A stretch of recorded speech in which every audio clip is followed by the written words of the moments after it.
Olá! Hoje iremos abordar o conceito criado por Henri Vallon de afetividade e inteligência.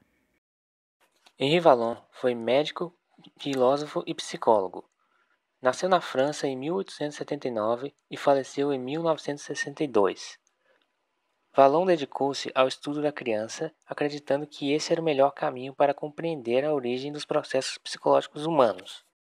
Ao estudar o desenvolvimento infantil, Vallon explorou tanto na dimensão cognitiva quanto afetiva e motora, estudando o desenvolvimento de forma integral, não aceitando abordagens que reduzissem o movimento humano a apenas uma dessas dimensões. Uma das coisas que Vallon defendia era de que a escola deve oferecer formação integral aos estudantes, o que inclui formação afetiva, social e intelectual. Sua teoria é um marco importante no pensamento pedagógico, pois até então, a afetividade era pouco considerada no processo educativo. Os trabalhos de Vallon situam-se nos campos da psicologia genética e da psicologia do desenvolvimento. É importante não confundir psicologia genética com epistemologia genética. Elas se relacionam, mas não são a mesma coisa. A epistemologia genética é a teoria psicológica desenvolvida por Jean Piaget em seus estudos sobre como o indivíduo constrói conhecimento, ou seja, Piaget queria saber como alguém passa do estado de não conhecimento para o estado de conhecimento. A psicologia genética, por outro lado, está mais interessada em compreender quais as origens dos processos psíquicos. Grosso modo, podemos dizer que a epistemologia genética de Piaget interessa-se pelas origens do conhecimento. Já a psicologia genética interessa-se pelas origens dos processos psicológicos. Vallon não é o único teórico no campo da psicologia genética, mas é um dos mais relevantes. Vallon utilizou os conhecimentos da antropologia, psicopatologia, neurologia e outras áreas de conhecimento para desenvolver seu trabalho de pesquisa. Ele entendia que os processos psicológicos têm origem orgânica, ou seja, biológica, mas que eles só podem ser bem compreendidos quando consideramos as maneiras pelas quais as influências socioambientais interagem com esses processos. Logo, seu método de estudo considera tanto as condições orgânicas quanto as exigências sociais que influenciam o desenvolvimento psíquico. Entende que a estrutura biológica é a primeira condição para a atividade psíquica, ou seja, não pode haver psiquismo sem um equipamento orgânico que o comporte. Contudo, nossa mente opera sobre os estímulos que são recebidos fora do organismo. Logo, as condições orgânicas e as condições do mundo externo são manetedoras da existência e do desenvolvimento humano. Nós nos desenvolvemos na interdependência entre fatores biológicos e sociais. O desenvolvimento do pensamento infantil, segundo Vallon, não ocorre de forma contínua. Ele é marcado por descontinuidade, ou seja, crises e conflitos.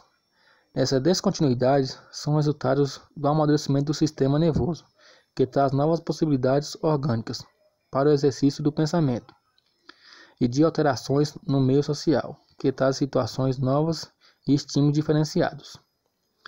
É do conflito entre essas duas condições que emerge o pensamento e a inteligência. Essa compreensão nos ajuda a reconhecer que conflitos e contradições fazem parte do desenvolvimento psíquico normal da criança. Não são necessariamente problemas a serem combatidos pelos educadores. De fato, as crises muitas vezes são dinamizadoras do processo desenvolvimental e, portanto, benéficas. A inteligência, segundo Vallon, desenvolve após a afetividade, contrariando outras teorias psicológicas. Para Vallon, a inteligência surge de dentro da afetividade e estabelece com ela certa relação de conflito. Talvez seja por isso que nos interessamos mais em aprender as coisas que gostamos e evitamos aquela que não se conecta com nossos afetos. Parece que para alimentar nossa inteligência faz-se necessário mobilizar afetos. Segundo Vallon, ao nascermos, somos seres frágeis e orgânicos, e nosso desamparo biológico exige que outros seres humanos cuidem de nós. Essa condição de absoluta dependência caracteriza nossos 2 primeiros anos de vida e por isso nos tornamos seres afetivos, ou seja, a emotividade do bebê expressa no choro e no grito garante que o adulto se mobilize a atender suas necessidades. Logo, a expressão emocional é uma linguagem e a função é fundamentalmente social. Ela é usada para comunicar suas necessidades. Valon ainda destaca a importância das atividades motoras nesse processo, pois o bebê também expressa sua emotividade por gestos, expressões faciais, agitação corporal. O ato motor é uma atividade expressiva que comunica os estados emocionais do bebê e, ao mesmo tempo, gera estados emocionais nos adultos. Essa afetividade tem raízes biológicas, mas ao mesmo tempo sua função é social. Não se deve confundir afetividade com amor e carinho. Quando falamos em afetividade, estamos falando nas coisas que nos afetam. Todos somos afetados por elemento externo, como um olhar do outro, um objeto que nos chama a atenção, mas também somos afetados por elementos internos, como a fome e as lembranças. Então, a afetividade é a capacidade de sermos afetados de forma positiva ou negativa por eventos externos ou internos. Na medida que a função simbólica se desenvolve, ou seja, quando a criança se torna capaz de pensar em coisas que não estão presentes, de ver um desenho de um cachorro e associar mentalmente a um animal real. Essa sofisticação da capacidade cognitiva permite a internalização de atos motores, quer dizer, os atos motores vão diminuindo porque a criança vai desenvolvendo outros recursos para se comunicar, como as palavras. Além disso, ela adquire maior controle definido sobre o ato motor. Em cada um dos estágios descritos por Valon, a criança interage com seu ambiente de forma específica, quando busca construir sua própria identidade. Cada estágio representa um tipo de preparação para o estágio seguinte, mas ao mesmo tempo revela a descontinuidade, rupturas e relatividades que são próprios do processo de desenvolvimento. Para Valon, o desenvolvimento altera a fase de introspecção, ou seja, de voltar-se para o mundo, e outra de extroversão, nas quais o indivíduo volta mais para o mundo externo, ao contínuo movimento de internalizar e externalizar que lhe permite construir sua caminhada em direção à autonomia. Sendo assim, vale ressaltar que a idade e os tempos de estágio variam de criança para criança por conta das características individuais e dos interesses com o ambiente dos quais estão inseridos. Nos primeiros 3 meses desse estágio, o bebê realiza movimentos reflexos, involuntários e impulsivos. Pouco a pouco, começa a responder afetivamente aos seus cuidadores, que são os intermediários entre ele e a realidade externa. Nessa relação, a criança passa a usar gestos para se comunicar. Aos 3 meses, por exemplo, ela consegue dirigir sorrisos às pessoas e, através da afetividade que se estabelece, o primeiro e o mais forte vínculo entre as pessoas. Segundo Valon, a função inicial da emotividade é mobilizar a mãe para atender às necessidades do bebê, que dela necessitará por muito tempo. É pela expressão emotiva, como o choro, o grito, as expressões faciais e a agitação corporal, que o bebê comunica suas necessidades. Apesar de ser uma comunicação emocional e primitiva, ela é a porta de entrada da criança para o mundo da cultura humana.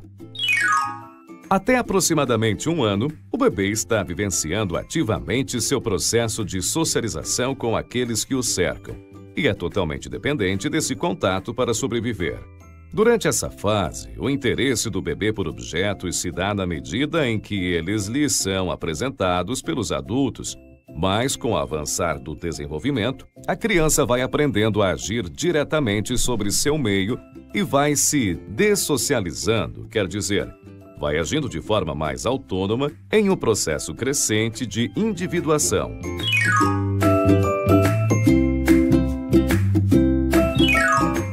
Nesse estágio, a exploração do ambiente físico se acentua na medida em que a criança aprende a segurar coisas e a se deslocar.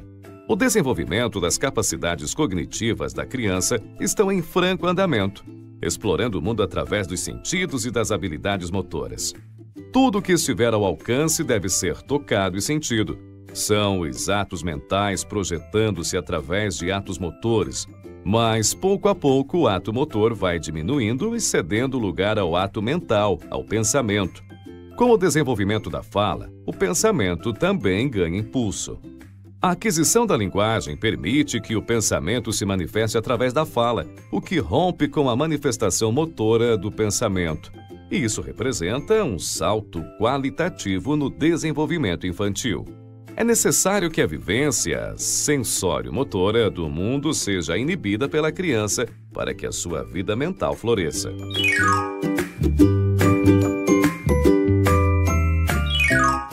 Nesse estágio, a criança se depara com o conflito que envolve, por um lado, seu desejo por autonomia e, por outro, o fortalecimento do vínculo com a família.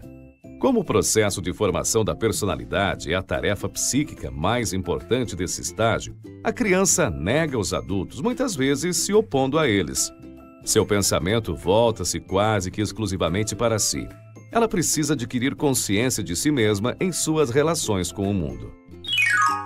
Com o início da vida escolar, o vínculo familiar se flexibiliza e a criança se direciona para a autonomia, uma vez que a vida no ambiente escolar exige que, gradativamente, ela realize escolhas por si só, bem como exige que ela concorde, discorde, enfim, a criança naturalmente se vê em situações conflituosas. Contraditoriamente, enquanto ela caminha em direção à autonomia, também é nessa fase que se desenvolve a imitação. A criança imita o modo de ser e de pensar das pessoas com as quais convive, particularmente aquelas que lhes despertam admiração, como os pais e os professores. A imitação é uma forma de inserção social. No que diz respeito à afetividade, nessa fase ela se manifesta de modo mais simbólico, por palavras e ideias.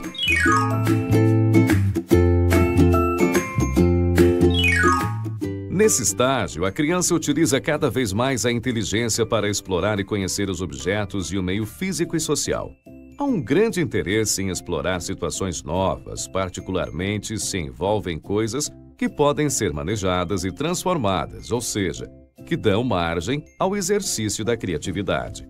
Nessa fase, a inteligência e o interesse pelo mundo externos são aspectos que predominam, ao contrário da afetividade e do interesse pelo mundo interno. Com o desenvolvimento da inteligência, a criança avança para o pensamento abstrato, ganha maior controle de habilidades como a memória voluntária, que é a capacidade de memorizar coisas intencionalmente, obtém maior controle da atenção e por aí vai.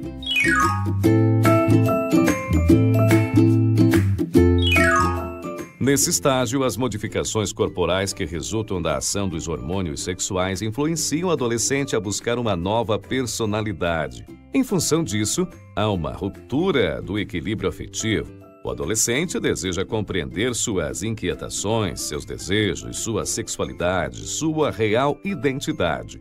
É importante que os adultos, ao perceberem essas necessidades, ofereçam diálogo e apoio ao adolescente, mas também estabeleçam limites. Se a criança pequena busca identificar-se com o adulto pela imitação, na adolescência, o indivíduo deseja diferenciar-se do adulto. O adolescente quer mudar, se transformar. Nessa fase, é comum que a afetividade apresente contornos cada vez mais racionais, o que leva o adolescente a criar teorias sobre os seus relacionamentos com as pessoas. Isso é uma forma de tentar tornar compreensível para si mesmo o seu próprio universo afetivo. Os conflitos externos e internos fazem com que o adolescente se volte cada vez mais para si mesmo e busque sua autoafirmação como forma de lidar com as transformações corporais e psíquicas. Valon, ele veio nos afirmar que o desenvolvimento ele não se encerra na adolescência. Para ele permanece durante toda a vida do indivíduo, como, por exemplo, a afetividade e a cognição. Elas sempre estarão juntas em movimento. Às vezes, poderá haver o predomínio de uma ou de outra, mas sempre estarão em interação durante as inúmeras aprendizagens que desenvolvemos ao longo da vida.